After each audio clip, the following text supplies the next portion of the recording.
നമസ്കാരം. ഇന്ന് നമുക്ക് കുറച്ച് മില്ലറ്റുകളെ പറ്റി, അതായത് ചെറുധാന്യങ്ങളെ പറ്റി കൂടുതൽ അറിയാം.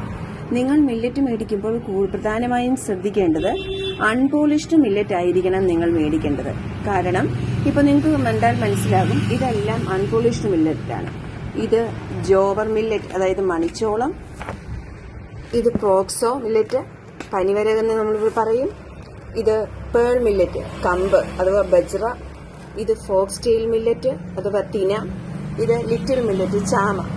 ഇതെല്ലാം അതാത് സീഡ്, അതായത് കറക്റ്റ് അൺപോളിഷ്ഡ് ആയ സീഡുകളാണ്.